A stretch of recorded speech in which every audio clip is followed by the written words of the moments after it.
Everybody, I'm Chandrasekhar, and it's my first Facebook Live. People who are who've been on walks with me know me. People who aren't, for them, when I say the duration of this live is going to be 30 minutes, I'm going to delay it a little. हमेशा देर कर देता हूँ मैं. But anyway, starting off, this is about the assassination of William Fraser. William Fraser was the of the Governor General in Delhi. The post was before Fraser called the Resident of Delhi. Fraser also acted as the resident of Delhi, the acting resident of Delhi for a couple of terms. Now we start on the 23rd of March 1835. The body of William Fraser is laid in state for people to pay respects. So outside his house, which is now part of it is called the Hindu Rao Hospital, there is a large convoy of buggies and people are waiting there to pay their last respects to William Fraser. So no, Madhav, I'm not reading the news. So it's they're in a long line to pay respect to William Fraser, and then there are two Delhiites who come in. One a tall, bearded person, very sharp nose and a fair complexion. Another his friend. They both look at the buggies and, like Delhiites generally do, they jump the line. They walk straight in where the body is placed. One of them breaks the cordon, goes up to the body, cries, "Oh Shamsuddin, what have you done?" Now that's and then that suddenly attracts the attention of a couple of people there. But the person who shouted this, a person called Fatehullah Beg, is unceremoniously pulled from there and taken out. And his friend, for obvious reasons, embarrassed and fluttered, also accompanies him. His friend's name is Asadullah Beg Khan. Delhiites know him as Mirza Ghalib, and Delhiites then would call him Mirza Nausha, literally son-in-law. Okay. So this is what happens, and they are both, Fatehullah is unceremoniously popped off from the place where William Fraser's body is kept. Who exactly is William Fraser? Okay, we'll have to go back maybe about 51 years to Scotland, where William Fraser's father is a decently rich landlord with large estates, but because he can't bear, he couldn't gain from the Industrial Revolution, he invested in sugarcane farms in Guyana, and because of the rise and falls of the sugarcane prices, his fortune ebbed away, and eventually he had to get a mortgage on his estate. Because of that, all five sons of his, including William Fraser, had to go to India and earn their fortune to maintain the estate. That's how William Fraser ended in India. William Fraser came to India sometime in 1801 and was employed or got employment with the British East India Company as a writer, which is the lowest rung of civil servants. Civil not because of the behavior or deportment, but merely to distinguish them from the military. And anyway, they were not doing any service, so civil servants is not the right term, but whatever. Then he joins the Fort William College, which is the college which trains administrators in India, and he does exceedingly well. He earns medals every year, and by 1805, he's finished his course. So the first photo that you saw, the one that I posted the photo that I posted was William Fraser's painting that was done sometime in 1799 before he came to India. Once he came to India and he excelled in his academics, he somehow took on he took on a slightly different persona. I wish I could share this, but there's a problem with sharing. So I'm going to just show you a later photo of his. So this is how I think Dr. Little had posted this painting. So this is sometime in 1806. So what you see here is someone who's got whiskers and mustaches cut in the Indian fashion. He's wearing a Scottish forager's hat. He's wearing an Indian kurta of sorts. He's got a kamarband, again Indian. In his hand, significantly, he's holding three brushes that are used for Persian calligraphy. Sorry, this is the best I can do. He's holding three brushes. So, uh, people, of course, because of this painting and because of what he did later on, argue that he's a, within inverted commas, a white Mughal. White Mughal typically is someone who dresses like an Indian, who has a fascination for languages in India. The first, of course, a smart thing to do when in India, you better dress like locals. If you are an administrator, it helps that you know the language and culture of the people. More importantly, these people also took on the habits of Mughals, that is, the rulers. They're not the Mughal king, but the Mughal nobility, be it David Octaloni, who was the first resident of Delhi, to whom initially Fraser was appointed an assistant, be it William Gardner, be it William Fraser himself. So all these guys took on the image, and then when he's writing to his brother Alexander, he asks Alexander to dump whatever he's learned in England, including books, and pick up an Indian language, meet and interact with Indian people, and interact with the Indian scholars, which will give him the best possible experience of India. And now William Fraser is then posted to Delhi as the assistant of Ochterlony. So one thing I forgot, I mean, they of course say in the argument furthering the whole concept of white Mughals that they were sympathetic generally to the Indian people. I would beg to differ slightly. They were accultured in the sense that they had more sensitivity toward the culture of India. The only way they were more closer to Indian people was because they interacted more closely with the nobility, and probably because they took about between 6 to 7 and 13 wives from India, or BBs rather. So that's the two things that I think made them close to Mughals. Anyway, going forward, in Delhi, he did what Englishmen generally did at that point in time. He hunted, he drank a bit, and then he was involved in settlement. By settlement, we mean recognizing and delineating the land, recognizing the land titles, and then, of course, assessing the land revenue.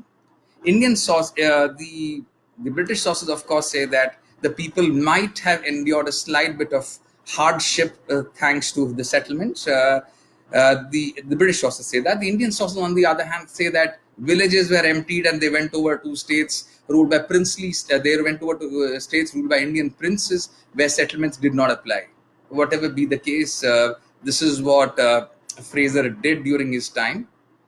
There is also much later, much after his death, there are these ballads featuring Fraser, one of which is called the Ballad of Fraser, Farida or Fraser and Sarwan, where he not only assesses land revenue, but he also carries away women from these villages. That might be exaggeration, that might not be, but whatever. So Fraser at that point in time is assessing land revenue because of his affinity to India, because of his closeness to the people here, because of his knowledge of language. He's also in contacted by the military, the army, to help them, and he's taken part in about 2 to 3 campaigns. The first near Dehradun during the Gorkha War, then the siege of Bharatpur in 1826, and he becomes a major in 1817 in the irregular army of Skinner, of Colonel William Skinner, called Sikandar Sahib. Irregular because because Skinner, being a Eurasian, or rather, or what we now call Anglo-Indian, could not receive a permanent commission.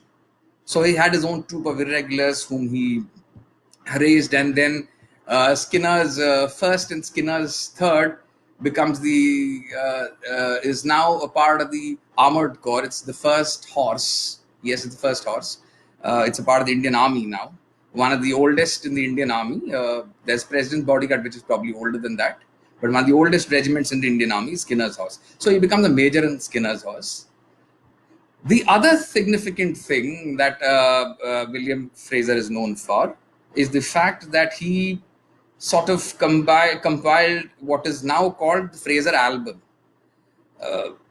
There is this judge whom law students would know in India, a person called L.I. Imp, who was responsible for what we call the judicial murder of Raja Nand Kumar. So his wife compiled probably one of the earliest works, and they were brought into the general bundle called Company Paintings, where Indian artists made these paintings for the Englishmen to take back home, which sort of initially captured the flora and the fauna, and then the scenery and the people. So similarly, Fraser had an album. I mean, Fraser and his brother James Bailey Fraser set out making an album. Again, I wish I could share the pictures, but this is a book called India Revealed, which has a lot of them. Of course, you'll find most of them in British Library. They're free as long as you sign and say that you're not going to gain economic benefit from the circulation. But anyway, the Fraser sort of collected his album. He employed Ghulam Ali Khan and Lalji and other painters. The next generation, of course, Skinner illustrating his book, and then Metcalfe's Delhi book. All of this sort of forms the corpus of what we refer to as company paintings, where Indian painters use Western techniques. Now it's interesting because they didn't have Western masters, so probably they looked at Western books or Western pamphlets and copied them, and that's how they arrived at this model. But hey, I mean, we did something which was good. So that's the other thing that Skinner did. But more importantly, because Skinner came to India for the sole purpose, at least to start off with, of revitalizing his father's estates in Scotland, he did make a lot of money. He speculated in indigo trade. He would, from time to time, buy indigo crop and send them to England. The second thing he did was invest in horses, which his father thought was a wasteful expenditure. But that did two things. First, it brought him in contact with a number of Indian nobles. Secondly, more importantly, it made him a lot of money, because when the British troops came here, cavalry or the horses were an important mode of transportation and for the army. And Indian horses were not the best. So we would import them from, let's say, Persia, the West Asia, and they could come to India through Afghanistan. So Skinner, along with a partner of his called Ahmed Baksh Khan, set upon this venture, and they made quite a bit of money. Sorry, I'm sorry, Fraser, not Skinner. Fraser, along with his friend Ahmed Baksh Khan, made a lot of money. Which brings us to the second character in this whole drama, Ahmed Baksh Khan. Who is Ahmed Baksh Khan? Well, Ahmed Baksh Khan was a nobody before 1803. He was a recent Nawab, in the sense that in 1803, once the British notionally captured Delhi, Ahmed Baksh Khan, till then the agent of the Maharaja of Alwar, Bakhtawar Singh, who had negotiated with the British, Lord Lake, was granted Loharu, that's in Rajasthan, near Surajgarh, near the Shekhawati belt, and Firozpur Jirkha, which is in the Mewat. No, it's Nu. Sorry, the Mewat region and the Mewat district formerly, but now Nu. So these two were granted to him, and he had three sons. The eldest was Shamshuddin Ahmad Khan, and the other two were called Aminuddin and Ziauddin. I think I've drawn a rough sort of yeah. Pardon my handwriting, it's somewhere here. So Ahmad Baksh Khan, his three sons, Shamshuddin Khan, Ziauddin Khan, Aminuddin Khan. You see Qasim Jan on the top, that's Gali Qasim, that's the Gali where Balli Mara is situated in Gali Qasim Jan. So he had three sons, Shamshuddin, Ziauddin, Aminuddin. Shamshuddin was the more aggressive, more impetuous of the three. So his father rightly believed that that's Ahmed Baksh Khan believed that once he passes on, the chances are that Aminuddin and Ziauddin will be left in penury, because Shamshuddin would take away both Loharu and Firozpur Jirkha. So he devised a plan by which he made Shamshuddin his heir under rule of primogeniture, but he extracted a promise from him that he would administer Loharu and the revenues would go to his two brothers Aminuddin and Ziauddin. This was, of course, repudiated by Shamshuddin as soon as his father died, and then the three brothers enter into a tussle that whether they should be given Loharu, they should be given Firozpur, whether he should continue the same. So Shamshuddin, of course, wanted control over both. Aminuddin and Ziauddin contended that Loharu is theirs. and then they would move the supreme government in Calcutta starting 1827 to substantiate their claims. Now, the second part of this, when Aminuddin and Ziauddin and Shamsuddin were fighting for their claims, there was this other person who also was visiting Calcutta to solidify his claims on certain property that belonged to Ahmad Bakhsh Khan, and his name was Mirza Asadullah Beg Khan, also called Ghalib. Why is Mirza Ghalib in this mix? Simply because, of course, he was by marriage related to the Loharu family. That's Ahmad Bakhsh Khan. He had married Ahmad Bakhsh Khan's niece. Also, because of the fact that he was a pensioner of that state, because his uncle, who had died, was also related to Ahmad Bakhsh Khan. And when his uncle's small principality of Pahasu was subsumed by the British, there was an agreement which said that Ghalib's uncle's beneficiaries or his descendants would get a pension, amount of pension, which was fixed at 10 and then later reduced to 5.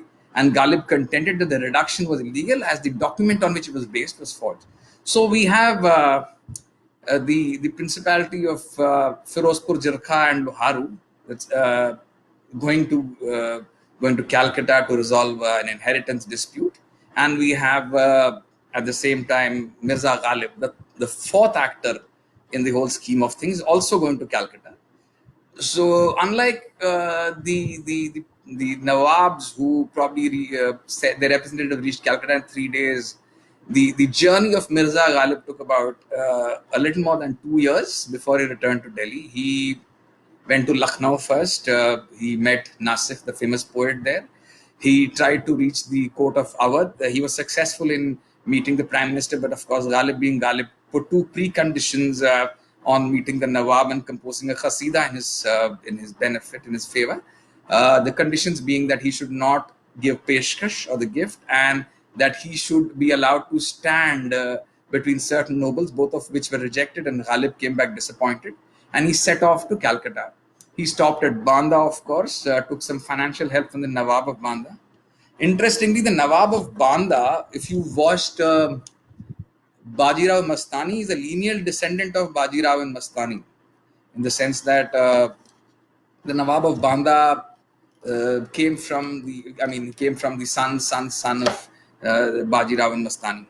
Then he stopped at Allahabad and he was not all impressed with the city. Then he stopped at Banaras and he absolutely fell in love with it.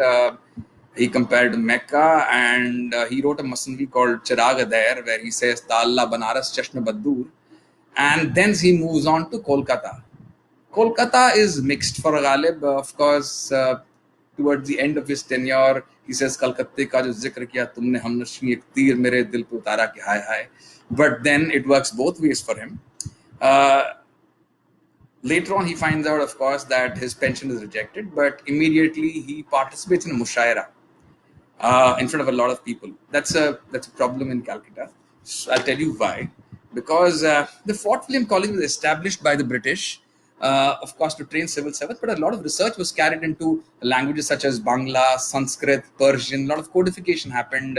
Grammars were written, organized. And at this mushaira, when Ghalib read out a Persian ghazal of his, a lot of people objected, saying that this is not Persian, this is not even a ghazal. So that, of course, Ghalib became livid, because at that point in time, other than Amir Khusro in India, Ghalib did not consider anyone his peer as far as Persian was concerned. He said, Faizi is okay, Amir Khusro is good, I am the other person. But then the people there who objected to his version of the ghazal said that this is not how, this is not based on the principles that Qatil has prescribed. Now Ghalib became absolutely livid and said, who Qatil? Oh, that Khatri called Dilwali Singh from Faridabad. And that sort of set the tone for the next couple of days, when because of newspapers and word of mouth, a lot of opprobrium was heaped on Ghalib. And Ghalib eventually wrote a letter of apology trying to justify his stand, and that didn't work out too well for him. But then he sort of fell in love with Calcutta, and he picked up a habit there, which was other than eating mangoes, of course, he picked up a habit which lasted him his lifetime, like reading the newspaper. which is something that was there were a lot of them in Calcutta, and as you would have heard Dr. Little say, they were only coming to Delhi at that point in time. And of course, then his love for mangoes, because he was there for a long, extended stay, so he saw through the mango season, which which he calls better than sugar cane.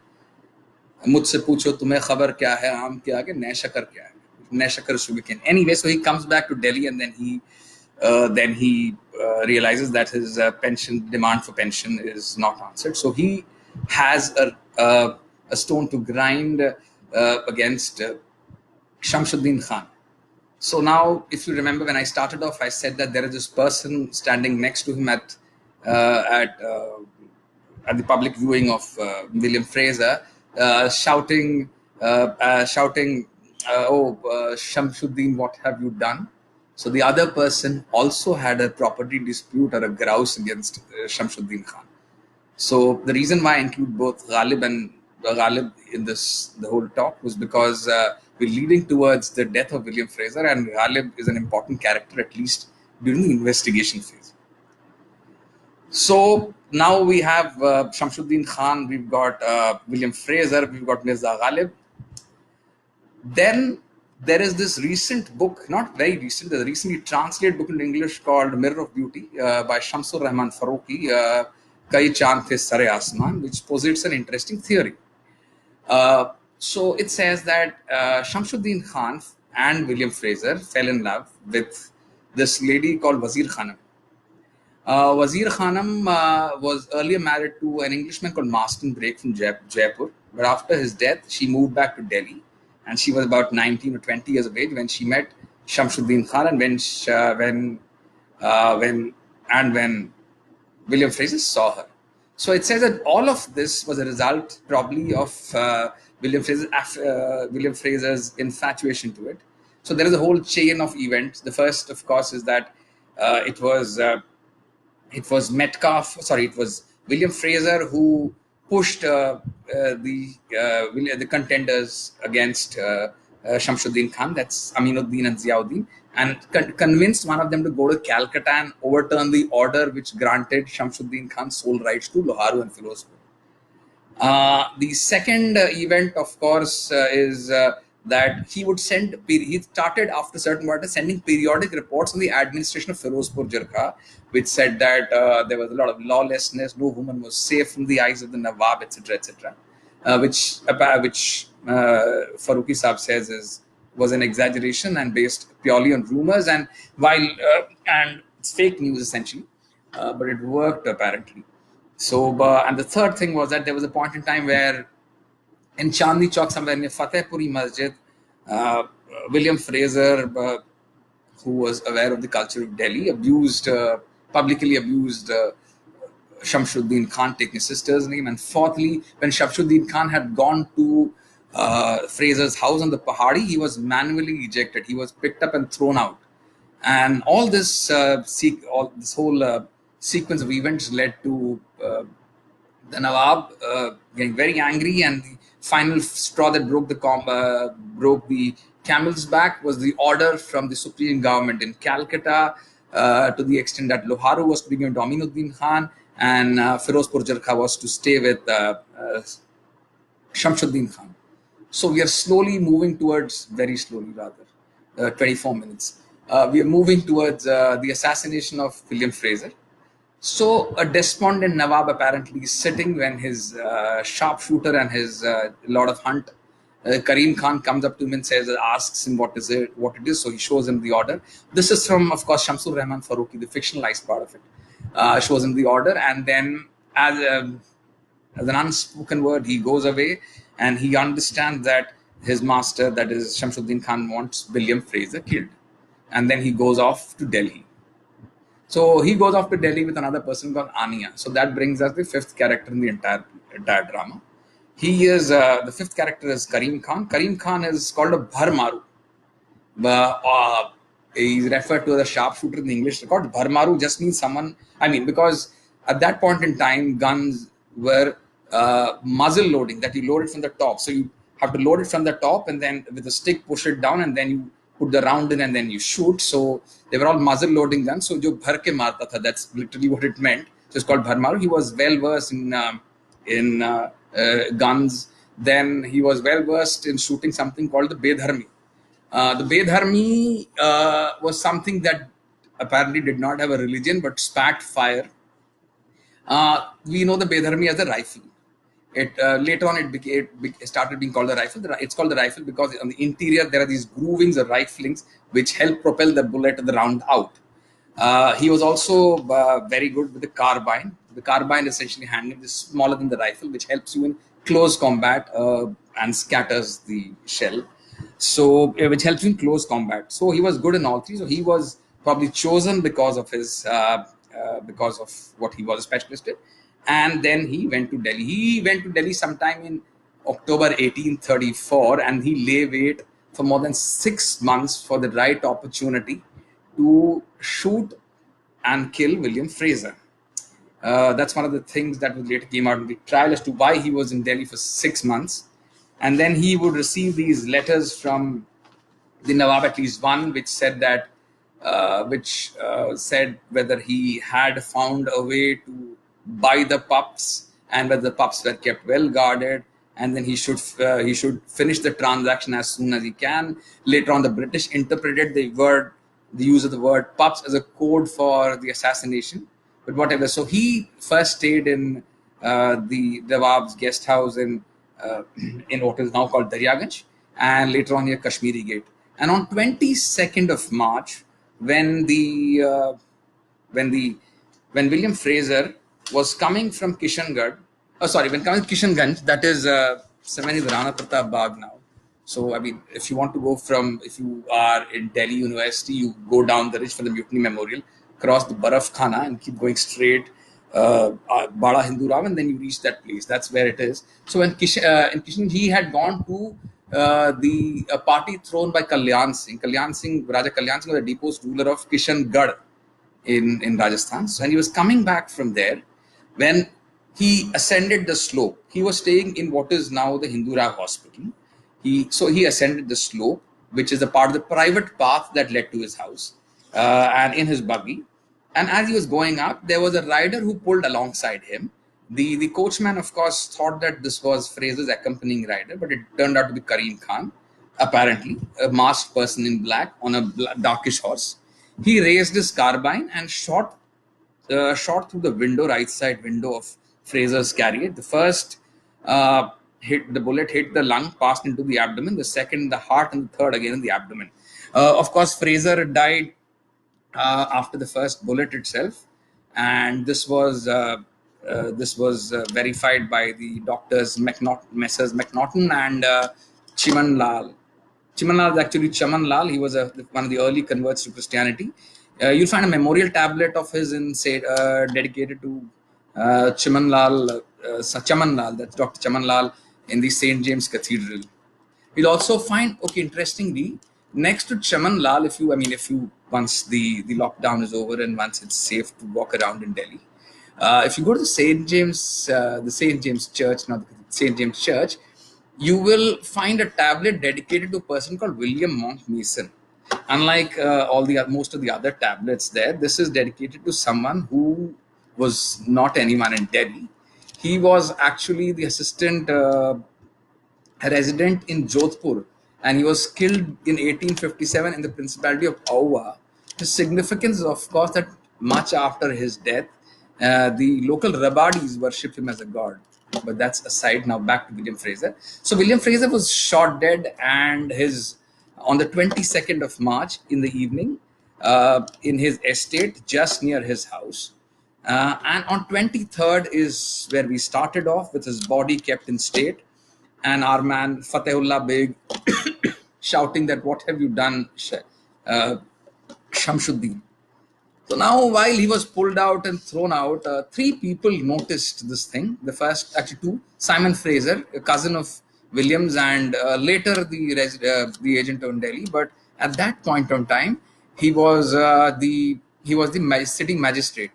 The second person was John Lawrence. John Lawrence was the Governor General in the 1860s. He is also known for his extremely tight administration during the 1857 rebellion in Punjab, because Punjab, as in the undivided Punjab, both in Pakistan and in India.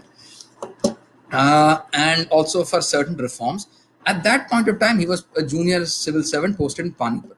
So both of them, of course, heard this person, Fatehullah Beg, shouting, "What have you done?" And then the next day, they bring him in to investigate. Of course, he had said that for no reason, obviously. Of course, he had this grouse against him, but other than that, there was very little that he had to substantiate what he already said, because obviously he didn't know.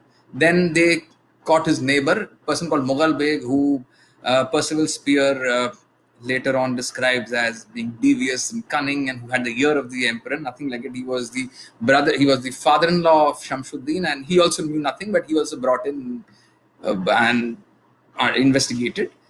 They couldn't make much headway until they decided to raid Shamsuddin's guest house in Daryaganj, where Karim Khan had once stayed.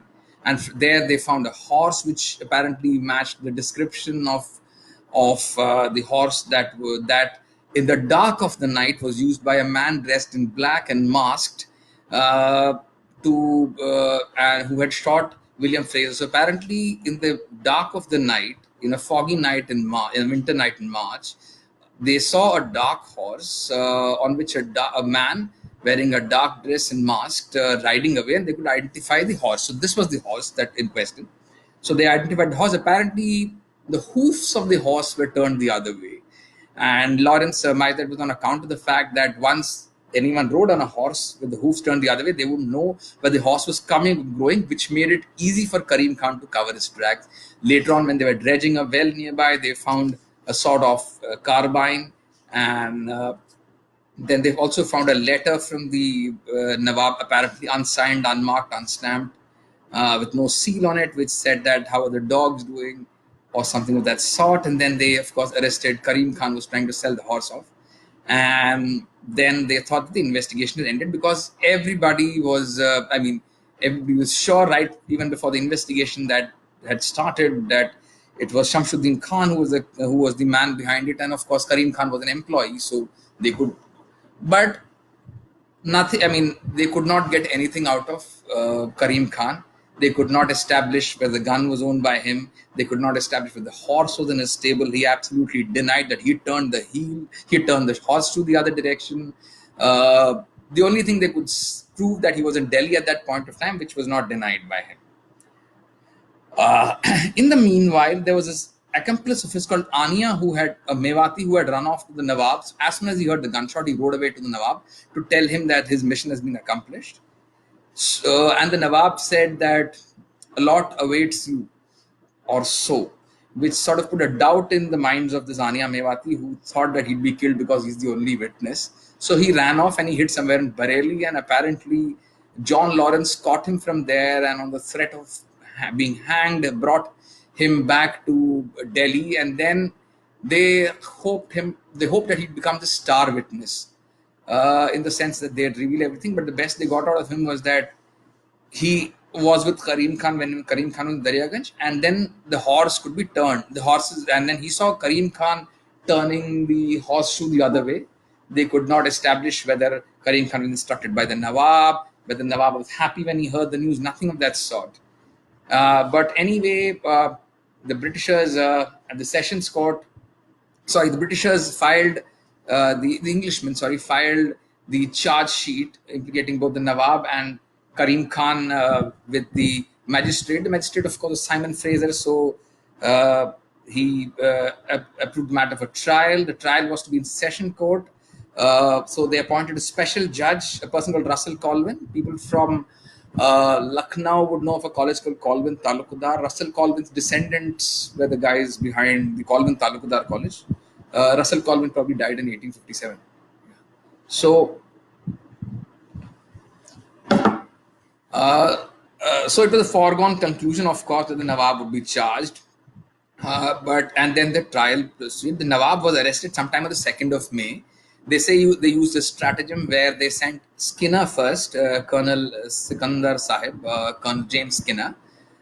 They sent him to disarm the Nawab, and then they had him arrested, brought him in a palanquin to Delhi. And on May 2nd, he was arrested, and then He was placed in custody in Ludlow Castle. The trial started sometime in August. Of course, the Nawab was not given. Nawab's Vakil was not given a chance to cross-examine. The Nawab himself did not make any statements. Karim Khan was cross-examined, but they could not establish any of these things. Let's say what they could not establish during the trial. Number one, that the Nawab had instructed Karim Khan, because Ania, the star witness, could not attest to that. They could not establish the ownership of the horse to the Nawab stable, or the fact that the horse, this was the same horse that was used for the assassination. They could not link the carbine that was seized to the death. They could not, of course, for obvious reasons, because Nawab was not. They could not establish that Nawab was in Delhi. They could not establish the motive. They could not establish the chain of command. They could not establish conclusively as to what led to the killing and how it happened. But still, the trial went on. In a 50-page order on 8th, Russell Colvin sentenced both of them to death, both the Nawab and Karim Khan to death. And then it was referred to Calcutta, the Governor General Council, for approval, which came. And then on 26th August, on 26th August 1835, Karim Khan was sentenced to Karim Khan was hung in the Maidan in front near in Chandni Chowk near Fatehpuri. On the 8th of October, the Nawab Shamsuddin Khan was sentenced to be hanged. So a day before that, in Ludlow Castle, he was brought to Kashmiri Gate, and that's how his conversations form part of the recollections of Lieutenant Bacon about the last day, about how he wanted to wear green, but he was denied that by Metcalfe, and that he was hung. And the whole British adage of giving people a spectacle and they'd come, to a certain limited extent, happened. The rulers of Patiala, Nabha, Alwar, Raja Hindu Rav, they all came to witness. But there was an undercurrent in the city where the British felt that there would be a uprising of sorts, but that did not happen. And to stave that off, about 1,000 infantrymen, of which 100 were English, were brought into Delhi at that point in time.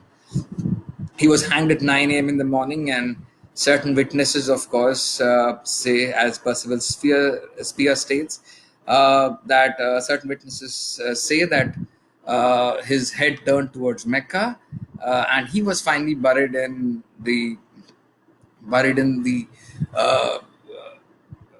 Kadam Sharif. Of course, the other Loharu Nawabs are buried in Qutub, in the Dargah of Qutubuddin Bakhtiyar Kaki. He was buried in Kadam Sharif. So what happened? I mean, I had a lot of photos, but I don't know how to share them. So what happened in the aftermath? The body of William Fraser was first interred at the Aliganj cemetery, and then it was buried in front of James Skinner's church. There are a couple of paintings, one in the Delhi book by Mazhar Ali Khan and an older one, which show the Skinner's church in a small cenotaph and everything, a pillar with 4 pillars and domes. Fanny Parks writes about this, saying that the beautiful marble pillars with the weeping willows depicted in green, inlay by green stones. But all that does not survive, as they were all destroyed in 1857. Ghalib, who was hopeful that something would happen, his pension did not undergo an increase. On the contrary, a lot of people suspected Ghalib of informing on Shamsuddin Khan, both Ghalib and Fatehullah Khan. And Ghalib writes in a number of letters, including the ones to Nasikh, where he says that he had met the magistrate and he told something, but then the entire suspicion has moved to him because there was a claim that he had. Wazir Khanam goes on to marry a minor noble in Rampur, and then later on to marry Mirza Fakhru, Fatehul Mulk Bahadur, the son of and the heir to Bahadur Shah. The son born to the union of Shamsuddin and Wazir Khanam, called Nawab Mirza Khan or Ibrahim Ali Khan, grows up to be a poet called Daag Jeest se tang ho hai daag to jeete kya ho jaan pyari bhi nahi jaan se jate bhi nahi. Then the house that Fraser built was bought by Raja Hindu Rao.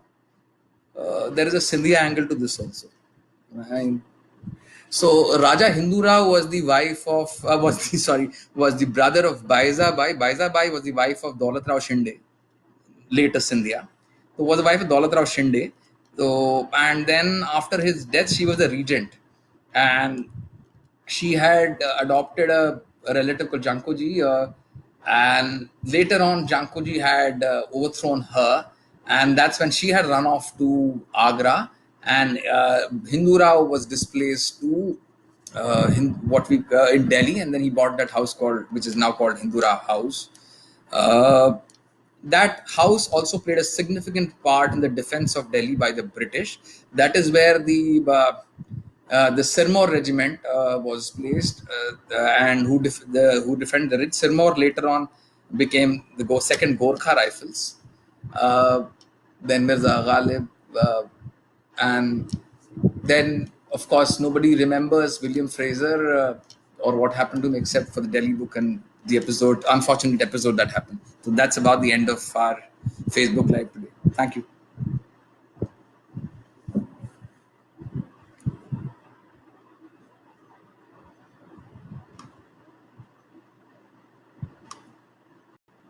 Any questions? I don't know how to access this.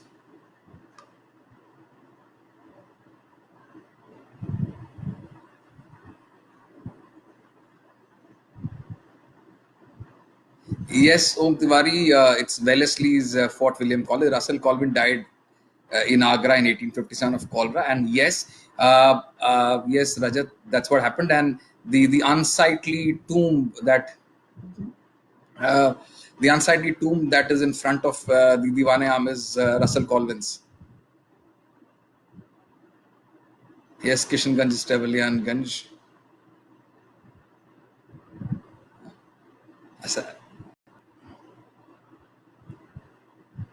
Skinner was also discriminated against. Yes, he was half Gora. He was discriminated because he was half non-Gora. He was discriminated because he was half Gora and asked to leave the army of the Shindes at that point in time, led by a Frenchman.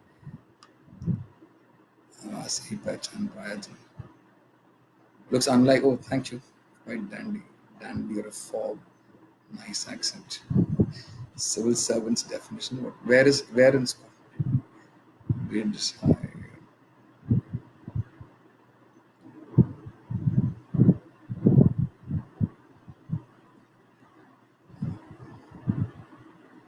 So thank you everybody for being a part of this. Thank you.